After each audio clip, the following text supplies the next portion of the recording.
वंदे मातरम। बहुत स्वागत है आप सभी का हमारे खास कार्यक्रम चर्चाएं खास में। साथ आपके मैं हूं मनीषा शर्मा। आज स्पेशल कार्यक्रम में बात होगी महाराष्ट्र में जारी सियासी संकट की, क्योंकि महाराष्ट्र सरकार की पूरी कोशिश रही कि किसी तरह कल सदन पर फ्लोर टेस्ट को टाल दिया जाए। शिवसेना के लिए देश के नामी वकीलों ने फ्लोर टेस्ट टालने के लिए अपनी अपनी दलीलें भी दी हैं। कहा यह गया है कि राज्यपाल ने बिना सत्यापन फ्लोर टेस्ट बुलाने का फैसला लिया। जवाब में शिंदे गुट के वकील ने यह भी कह दिया कि डिप्टी स्पीकर ही खुद सवालों के घेरे में हैं। वो आखिरकार कैसे किसे योग्य अयोग्य ठहरा सकते हैं? फ्लोर टेस्ट को रोका नहीं जा सकता। महाराष्ट्र की सियासी लड़ाई अभी और चलने वाली है और इसी पर आज की हमारी पूरी चर्चा रहेगी। हमारे साथ खास मेहमान हमारे साथ जुड़ेंगे।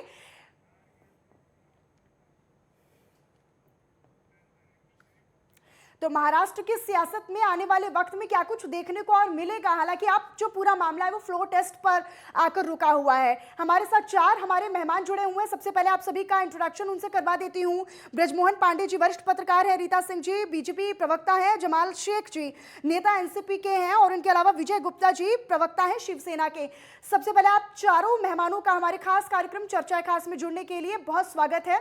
और सबसे पहले चर्चा की शुरुआत वरिष्ठ पत्रकार के साथ मैं करना चाहूंगी, ब्रजमोहन पांडे जी के साथ। ब्रजमोहन पांडे जी, अभी देखिए फ्लोर टेस्ट की बात हो रही है। हालांकि फ्लोर टेस्ट को लेकर भी कहीं ना कहीं पक्ष और विपक्ष दोनों की तरफ से जो दोनों दलीलें दी जा रही हैं। कहा यह भी जा रहा है कि जो खुद ही अयोग्य है, जिनकी भूमिका खुद ही संदिग्ध में है, आखिरकार वो योग्य और अयोग्य की बात कैसे कह सकते हैं? आप इस पूरी महाराष्ट्र की सियासत को आने वाले वक्त में किस तरफ मुड़ता हुआ देख रहे हैं या फिर आगे क्या कुछ समाधान आप देख रहे हैं? मनीषा जी नमस्कार। महाराष्ट्र की राजनीति का पूरा केंद्र अब सुप्रीम कोर्ट है। सबकी नजरें सुप्रीम कोर्ट पर लगी हुई है। सुप्रीम कोर्ट की क्या गाइडलाइन और क्या डायरेक्शन आते हैं उसी दिशा में महाराष्ट्र की राजनीति जाएगी। लेकिन अभी तक जो पिछले 8 दिन से राजनीतिक सियासत गर्म थी यहाँ पे, उससे एक बात जरूर निकल के आई है। यहाँ उद्धव ठाकरे सरकार, महाविकास आघाड़ी सरकार अल्पमत में आ चुकी है, क्योंकि इसके 50 विधायक जो इनका समर्थन दिए थे, पिछली बार 170 विधायकों का समर्थन था महाविकास आघाड़ी को। उसमें 50 लोगों ने, जिसमें 39 शिवसेना के और 10-11 इंडिपेंडेंट, तो 50 लोगों ने अपना समर्थन विड्रा। उसमें सिर्फ 8 लोगों ने ऑफिशियल किया, लेकिन बाकी लोग भी इसके खिलाफ हैं। तो ये प्राइमा फेसी मानिए उद्धव सरकार अल्पमत में। अब ये सब टेक्निकल और कानूनी लड़ाई चल रही है। ये बहुत चंद मतलब घंटे बोले, मिनट बोले, कभी भी सुप्रीम कोर्ट का डायरेक्शन आ सकता है। यदि उसमें 2 ऑप्शन है, सुप्रीम कोर्ट के यहाँ से 2 चीजें की संभावना है। जो शिवसेना को उम्मीद है कि शायद 16 विधायकों का स्पैड का मामला जो है, बर्खास्तगी का मामला पेंडिंग है और जब तक इस पर फैसला नहीं होता तब तक सुप्रीम कोर्ट को राहत देनी चाहिए, क्योंकि 11 जुलाई तक उन पर कार्रवाई न करने का विधानसभा अध्यक्ष ने आश्वासन दिया। तो जब तक उनका फैसला नहीं होता तब तक फ्लोर टेस्ट नहीं करा जाना चाहिए। आज दलील में दलित चीजें सामने आई कि 21 जून को ही विधायकों को सस्पेंड किया जा चुका है। सुप्रीम कोर्ट के सब चीजें संज्ञान में है। बचाव पक्ष भी अपना पक्ष रख रहा है। आपको मैं समझता हूँ कि इंतजार करना चाहिए कि सुप्रीम कोर्ट की क्या गाइडलाइन आती है। सुप्रीम कोर्ट के गाइडलाइन के बाद जो डायरेक्टिव आए उसके बाद से महाराष्ट्र की राजनीति किस दिशा में जाती है स्पष्ट हो जाएगा। संभावनाएं बहुत है। ऐसे कयास ये भी लगाए जा रहे हैं कि शायद उद्धव ठाकरे फ्लोर टेस्ट का सामना न करें, उनको पता है हकीकत हमारी सरकार पक्ष में है। ये भी संभावना है कि अटल बिहारी वाजपेयी जी जैसे फ्लोर टेस्ट का सामना करते हुए उन्होंने एक इमोशनल स्पीच दी थी और प्रधानमंत्री पद से इस्तीफा दे दिया था। इस तरह का काम उद्धव ठाकरे भी कर सकते हैं, पहले भी इस्तीफा दे सकते हैं। और यदि फ्लोर तक गए तो वहाँ भी उम्मीद कम है कि वहाँ वोटिंग की नौबत आएगी। वोटिंग के पहले ही अंतिम स्पीच देकर के इमोशनल अपील करके इस्तीफा दे सकते हैं। जी, विजय गुप्ता जी से भी लेना चाहूंगी। विजय जी, अभी क्योंकि शिवसेना भी अब ये माना जाए कि सुप्रीम कोर्ट के आश्रय ही है, जो भी सुप्रीम कोर्ट अब फैसला देगा या फिर जो भी सुनवाई होगी उसी के आश्रय है और वही मान्यता होगी उसकी भी। नमस्कार मैडम, पहले तो आपका मैं धन्यवाद करता हूं कि आप लोग इस खबर को दिखा रहे हैं, अनेक चैनल दिखा रही हैं। और अभी जो हमारे मित्र ने कहा है, पत्रकार बंधु ने, सब लोग असमंजस में पड़े हुए हैं, क्योंकि पिछले 50 साल के कार्यकाल में मेरे सिस्टम में या मेरे देखने में तो हम लोगों ने कभी ऐसा राजनीति नहीं देखा है। 300 सीआरएफ के जवान अगर जो किसी 50 एमएलए को लेकर के उसके संरक्षण में अगर जो किसी से फ्लोर टेस्ट कराया जाता है, सुप्रीम कोर्ट ये हमारे देश का या हमारे सभी का अभिमान स्पष्ट भूमिका है और उस चीज को हमको सभी को मानना पड़ेगा। लेकिन सुप्रीम कोर्ट को जब हम मान रहे हैं और जब उपाध्यक्ष जो लोगों ने 16 लोगों का निलंबन का बात किया गया और वो 16 लोगों का निलंबन का तो विषय अभी पेंडिंग रख करके और ये लोग अभी फ्लोर टेस्ट के लिए अभी जब कोर्ट ने ऑलरेडी 11 दिन का मुद्दत दिया है, किसी को ना तो आगे आने दिया जा रहा है ना तो किसी को बोले दिया जा रहा है और ये सब ये संविधान के सिस्टम से थोड़ा सा कुछ अलग चल रहा है, कुछ एक अपना भूमिका जो दिखाया जा रहा है। अगर जो सभी लोग संविधान को मान के चले, जो सिस्टम का बात है उसको हम लोग लेके चलते हैं तो बहुत अच्छा है। लेकिन जो लोग ये कर रहे हैं जिस भी तरह से, हम लोग सुप्रीम कोर्ट के निर्णय को अंतिम निर्णय समझ करके ही चलने वाले हैं। लेकिन आज के तारीख में ये जो सब दिख रहा है, ये आने वाले पीढ़ी को या राजनीति को जिस तरह से ये चर्चा का विषय है, जो लोगों ने भी ये कर रहे हैं वो समाज को क्या दे रहे हैं हमें नहीं पता। आने वाले पीढ़ी को क्या मिलने वाला है इस सब चीजों से। हम देश का सेवा करने के लिए निकले हुए हैं और देश के सेवा करते करते हम लोग अपने भूमिका पे आ गए हैं और हमारे जो विधायक लोग हैं क्या पता उनको क्या मिलने वाला है। विजय जी, जब हम शिवसेना की बात करते हैं तो उद्धव ठाकरे का जो उनकी प्रतिक्रिया इस पूरे दौरान, उस पूरे घटनाक्रम के दौरान रही है, क्योंकि बीते काफी लंबे वक्त से हम देख रहे हैं कि महाराष्ट्र में जो सियासी संकट है वो हलचल जो पूरे बीते लंबे वक्त से बनी आ रही है। लेकिन इसी बीच गौर करने वाली बात ये कि शिवसेना की तरफ से उस तरीके की प्रतिक्रिया नहीं आ रही है। अगर हम उद्धव ठाकरे की बात करें तो उनसे वो लगातार शांति और संयम वो बरतते जा रहे हैं। उनकी भूमिका को लेकर आप क्या कहेंगे? मैडम देखिए, जैसे कि हमारे मुख्यमंत्री जी का स्वभाव आप पहले से ही देख रही हैं, देश के सभी लोग भी देख रहे हैं और पिछले 2-2.5 साल का जो उनको मुख्यमंत्री पद मिला था और 2-2.5 साल के अंदर उनकी अपने तबियत को लेकर के जो परेशानियां हैं उसके बावजूद भी उन्होंने 2.5 साल हमारे नेताओं के साथ मिल करके जो उन्होंने सरकार चलाया है उससे हमारी पब्लिक नाराज नहीं है, हमारी पब्लिक खुश है। देश में हमारे मुख्यमंत्री का एक नंबर लग रहा है।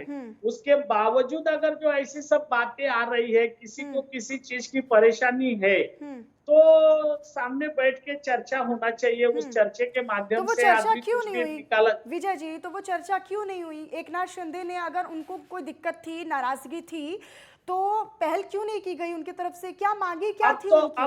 अब तो ये शिंदे साहब और हमारे वरिष्ठ नेता ही बता सकते हैं कि शिंदे साहब की क्या मांग थी और वरिष्ठों ने। लेकिन जो हम लोगों के सामने आया है, विधान परिषद का जो इलेक्शन हुआ है और उसमें जो वोटिंग का थोड़ा बहुत फेरफार हुआ और उस वोटिंग के फेरफार को लेकर के उसकी खोजबीन चालू हुई कि भाई आखिर हम लोगों को वोट कहाँ से कम मिला है और उस वोट को ध्यान में देते हुए और थोड़ा सा चल बिचल में लोग हो गए कि क्या मतलब किसकी परेशानी होने वाली है, कौन कहाँ जाने वाला है और डायरेक्ट अहमदाबाद से लोग गुवाहाटी चले जाते हैं। यानी विजय जी, जो आहट थी, जो इस तरह के फेरबदल की और गुटबाजी की जो आहट थी वो कहीं ना कहीं एमएलसी चुनाव में ही देखने को मिल रही थी और वहीं से समझ जाना जरूरी रहता कि इस तरह की कोई चीजें सामने आ सकती हैं। ठीक है रीता जी, अब जैसे कि आपने पूरी बातों को सुना, शिवसेना की तरफ से कहा गया कि लोग तो खुश हैं, ठीक है, पब्लिक खुश है और जनता बिल्कुल संतुष्ट है 2.5 साल के कार्यकाल से, लेकिन फिर भी इस तरह की चीजें हो रही हैं।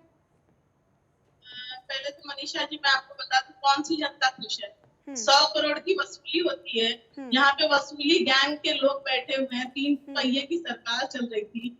जो अवैध चीजें हैं उसको नहीं तोड़ते हुए कंगना रनावत के घर पे बिना नोटिस के ये लोग तोड़ते हैं। फिर उसके बाद कोई हनुमान चालीसा का पाठ करता है तो उनके घर तक आ जाते हैं और ये कहते हैं कि हमारे मुख्यमंत्री जी बहुत शांत स्वभाव के हैं, तो उस वक्त उन्होंने क्यों नहीं किया। और शिंदे जी की बात है तो शिंदे जी ने एक ही बात कहा है कि जिसके साथ हमने चुनाव लड़ा था हमको उन्हीं के साथ रहना है और हिंदुओं के लिए जो चोट पहुंचा रहा है हम उनके साथ कार्य नहीं करेंगे। और वो ये नहीं कहते कि हम शिव सैनिक नहीं है, वो तो यही आज भी कहते हैं कि हम असली शिव सैनिक हम ही है जो अपने आदरणीय बाला साहब ठाकरे के चिन्ह पे हम चलेंगे और उन्हीं के रास्ते पे हम चलने के लिए तैयार है। जो 2.5 साल हमने चोट सहा है, जो हमने तकलीफें सही है, वो कोई भी लोग ऐसे नहीं सह सकते हैं। और हमें प्रेफरेंस नहीं दिया जाता था। हम आपके साथ होने के बावजूद हम आपके दरवाजे खटखटा के हम थक गए थे, हमें मिलने नहीं दिया जाता था, हमें अपॉइंटमेंट नहीं मिलती थी। तो शिंदे जी ने क्या गलत किया? और लेकिन रीता जी, ये अब 2.5 साल बाद ही क्यों याद आया? शिंदे जी तो काफी हाँ, लंबे वक्त से शिवसेना के साथ जुड़े थे। मैं आपको बताती हूँ, शिंदे जी ने सोचा कि आज नहीं तो कल हमारे आदरणीय मुख्यमंत्री जी को इसका पछतावा होगा। वो समझा के पत्र लिख के वो थक चुके थे, परंतु उनको वो समझ में नहीं आ रहा था, क्योंकि पुत्र मोह की ये राजनीति चल रही थी। जब ये कह रहे हैं कि हमारे मुख्यमंत्री जी बहुत साधारण व्यक्ति है, तो किसी के घर में जब अपने आप अवैध जहाँ पे लोग बैठे वो चीज पे कार्रवाई नहीं होती है, जहाँ पे 100 करोड़ की जो वसूली करता है वो नहीं देखा जाता, जो हसमुख जो उनकी हत्या होती है वो नहीं देखा जाता है। इन्हीं के नेता भंगार बेचने का काम करते थे, लेकिन वसूली गैंग कहीं और से दाऊद का नाम आता था। मतलब आप सोच लीजिए कि इनके मुख्यमंत्री जी बहुत शांत स्वभाव के हैं, इसीलिए ये 3 पहिए की सरकार को वो लोग चला रहे थे। मतलब इसका मतलब यही हो गया कि उनके कंधे पे रख के बंदूक चलाया जा रहा था, उनको दिखाई नहीं दे रहा था, ना वो देखना चाहते थे, क्योंकि उनकी तबीयत ठीक नहीं थी। ये बता रहे हैं तबीयत नहीं ठीक थी तो वो राजीनामा दे सकते हैं। और हम लोगों ने जो ये कह रहे हैं ना कि राजनीति की जो हत्या हो रही है वो 2.5 सालों में जनता जनार्दन ने देखा है, कोरोना काल में देखा है। जनता पैदल यहाँ मुंबई महाराष्ट्र से निकल चुकी, किसी ने एक बार भी पूछा कि आप कहाँ जा रहे हो, कैसे जा रहे हो? कोरोना काल में आप देख सकते हैं कि जो सेंटर बने थे उसमें कितनी सारी वसूली हुई है।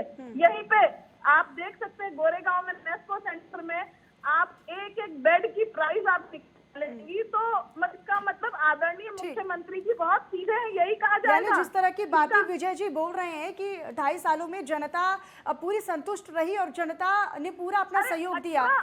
18 साल के बच्चों के लोग उसमें बैग में भर के उनकी जो मृत्यु आती थी और 52 साल पे उस पर लिख दिया जाता था। महिलाओं से छेड़खानी होती थी और आप देखिए भीड़ जैसी जगह। चलिए ठीक है रीता जी, आप ही की बात का काउंटर मैं विजय जी से लूंगी। विजय जी, मैं लौटूंगी आपके पास, लेकिन हमारे साथ एनसीपी की तरफ से जमाल शेख जी हमारे साथ लगातार बने हुए हैं। जमाल जी, अभी आने वाले वक्त में क्या नजर आ रहा है? कहाँ से कहाँ तक आपको ये लग रहा है कि आने वाले वक्त में सरकार बचेगी? क्योंकि देखिए अब तो ये ना केवल एक पार्टी बल्कि पार्टी के लोगों और पार्टी की वो मजबूत धारा को बचाने तक की लड़ाई हो गई है अब तो। देखिए ऐसा है कि जब केंद्र सरकार इसमें हस्तक्षेप करके और माननीय हमारे विरोधी पक्ष नेता देवेंद्र फडणवीस जी ये पूरी तरीके से शिंदे गुट को मैनिपुलेट करके सत्ता हासिल करने के लिए आज उन्हें बहकाया गया है और एक महाराष्ट्र की अच्छी जानी मानी शिवसेना को तोड़ने का काम किया गया है। ये सब सत्ता की लालच है। और जो भी शिंदे गुट दावा कर रहे हैं कि हम हिंदुत्व के मुद्दे पे जा रहे हैं, या ये सारी बातें ढकोसला, इसमें कोई सच्चाई नहीं है। आज पूरा देश और पूरा महाराष्ट्र देख रहा है कि जो जिस तरीके की आज महाराष्ट्र की राजनीति चल रही है बहुत शर्मनाक है।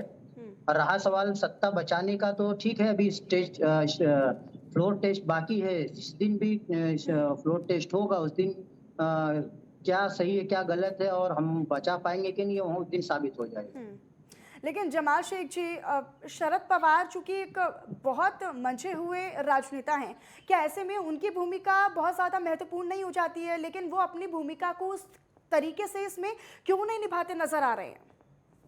नहीं, देखिए शरद पवार साहब पहले दिन से ही वो फिलहाल वो राष्ट्रपति चुनाव के लिए वो दिल्ली में अपने निवास पे थे, लेकिन जैसे ही ये महाराष्ट्र की राजनीति में भूचाल आए वो तुरंत वहां से वो वापस सिल्वर ओक आ गए और उसी पहले दिन से ही वो पूरे इस घटना चक्र पे अपनी नजर बनाए हुए हैं और माननीय मुख्यमंत्री उद्धव जी ठाकरे के साथ वो पूरी ताकत के साथ खड़े हैं, उनको सपोर्ट कर रहे हैं। हमारी महाविकास आघाड़ी के जितने एमएलए से मंत्री है सब उनके साथ है और हम अपने तरीके से प्रयास और रणनीति कर रहे हैं। उसका रिजल्ट आने वाले फ्लोर टेस्ट में जरूर दिखेगा।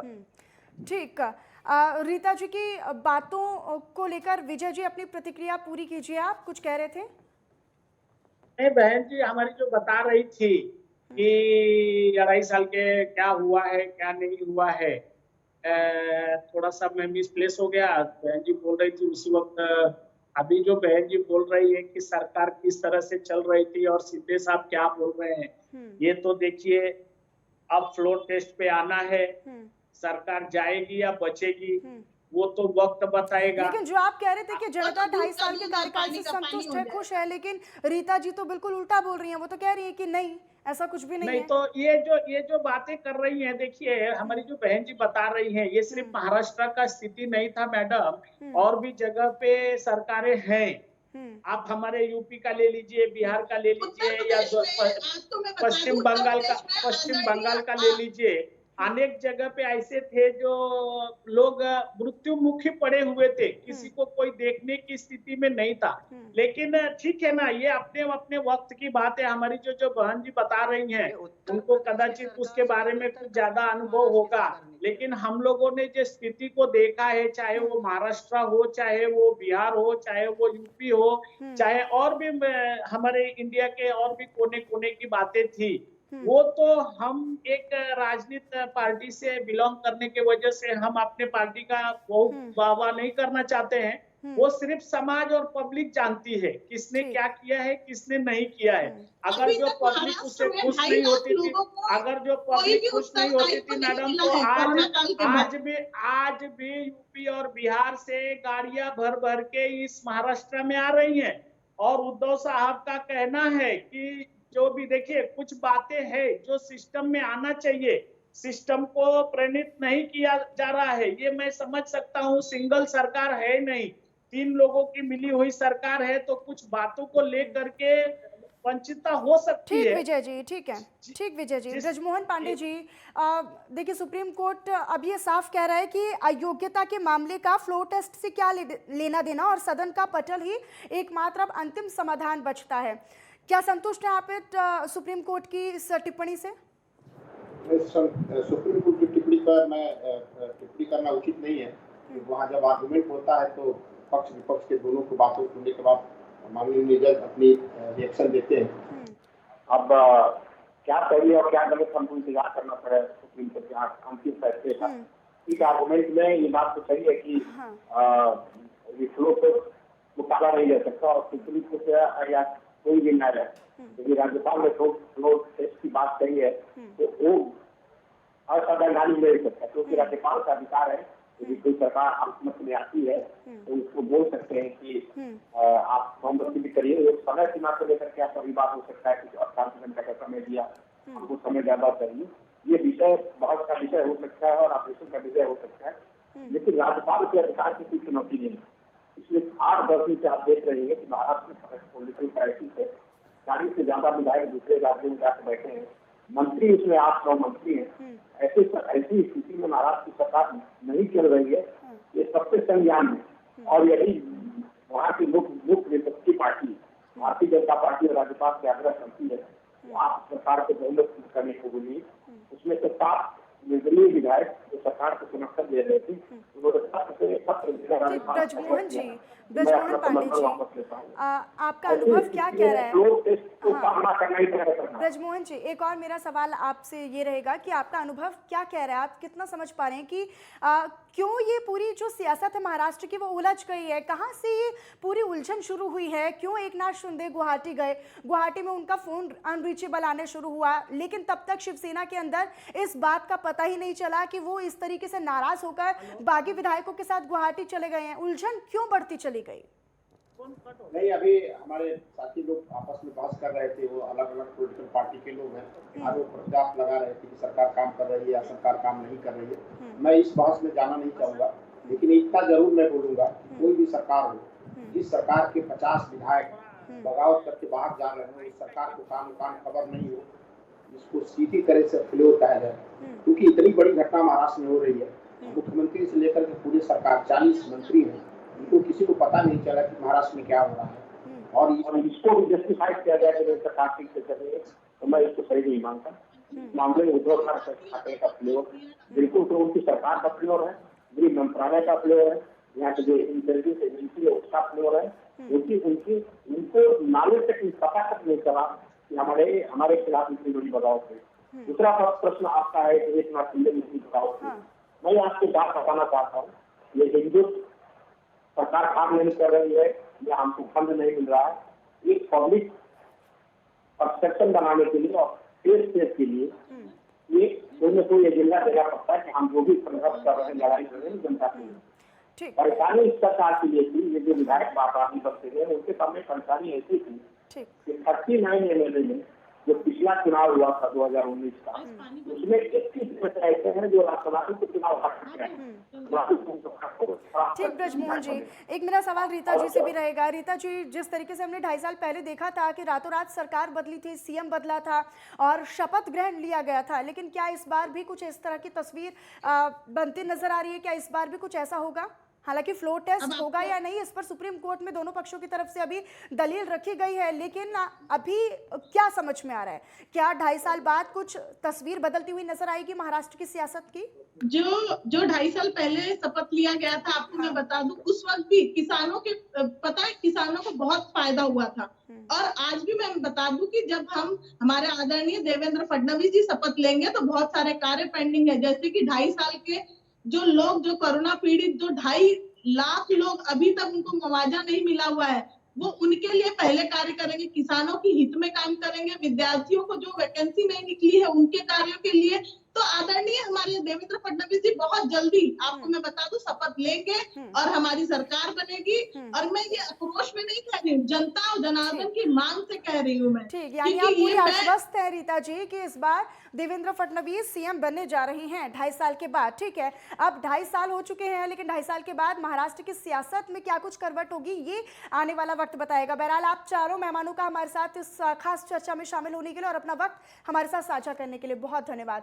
तो महाराष्ट्र के सदन में फ्लोर टेस्ट हो या फिर नहीं हो, इस पर सुप्रीम कोर्ट में दोनों पक्षों की तरफ से जोरदार बहस चल रही है, तमाम तरह की दलीलें दी जा रही हैं। दोनों पक्षों के वकीलों ने अपनी अपनी दलीलों से अपने पक्ष को मजबूत करने में कोई भी कोर कसर नहीं छोड़ी है। लेकिन सवाल यही कि आने वाले वक्त में महाराष्ट्र की सियासत जो उलझी हुई है, क्या उसको सुलझाने में किसी तरह की कोई मजबूती सामने आएगी या फिर किस तरह के जो रास्ते हैं वो बनते नजर आएंगे। और चलिए फिलहाल मेरे साथ इस चर्चा में इतना ही, लेकिन बाकी खबरों के लिए आप बने रहिएगा नेटवर्क 10 के साथ। जय हिंद।